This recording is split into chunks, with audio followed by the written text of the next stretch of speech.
কিভাবে বিএনপির একজন নেত্রী বলছেন আমরা চাইলে এখানে গুন্ডা নিয়ে আসতে পারতাম, অর্থাৎ গুন্ডার পৃষ্ঠপোষকতা ওনারা দিয়ে আসছেন। আমরা দেখছি নির্বাচন কমিশনের বাহিরে লাঠি সুটা নিয়ে মহড়া দিচ্ছে।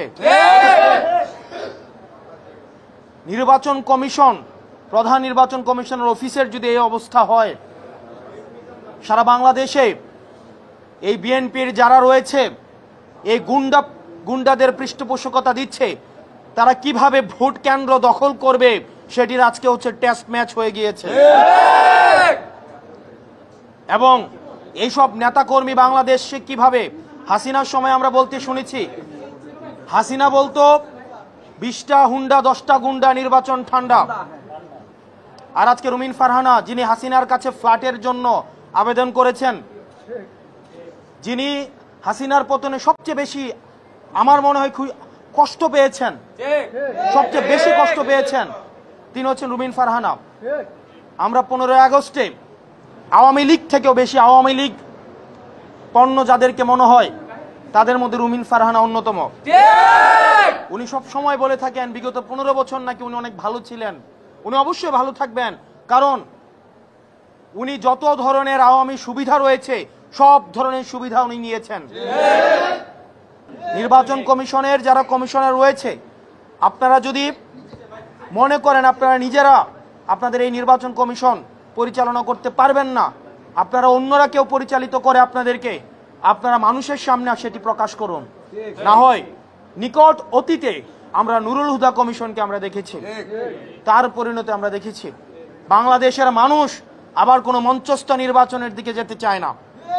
এবং বিএনপির আওয়ামী বিষয়ক সম্পাদক রয়েছেন অনেকেই, যারা আওয়ামী লীগ থেকে বেশি আওয়ামী লীগ। বিএনপির আওয়ামী লীগ বিষয়ক সম্পাদক যারা রয়েছেন তাদের মধ্যে অন্যতম রুমিন ফারহানা, আওয়ামী লীগের সুবিধাভোগী, আওয়ামী লীগের ফ্ল্যাটভোগী, এবং যারা গুন্ডা দিয়ে নির্বাচন কমিশনকে ঠান্ডা করে দিতে চায়, যারা একটা প্রেসক্রিপটিভ ইলেকশনের দিকে আবার যেতে চায়। আমরা এই বিএনপির আওয়ামী বিষয়ক সম্পাদকদেরকে বলবো, আপনারা জনগণের পালসকে বুঝুন, 24 পরবর্তী জনগণের পালসকে বুঝুন, নতুবা আবার বাংলাদেশের সংকটের দিকে যাবে।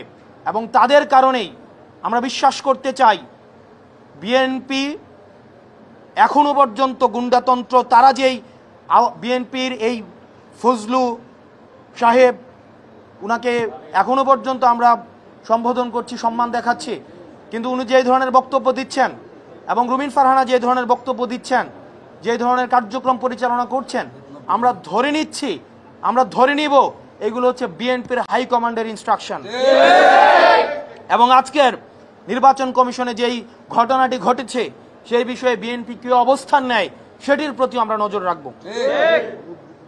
এবং পুলিশ ভাইরা যারা রয়েছেন, আমরা আপনাদের প্রতি আবেদন জানাবো, আপনারা দয়া করে ক্ষমতামুখী হওয়ার কোনো প্রয়োজন নাই।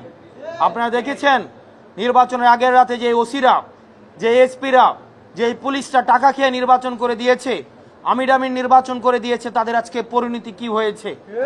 আপনারা জনগণের পক্ষে থাকেন, জনগণ আপনাদেরকে বাঁচাবে, কোন রাজনৈতিক দল আপনাদেরকে শেল্টার দিতে পারবে না।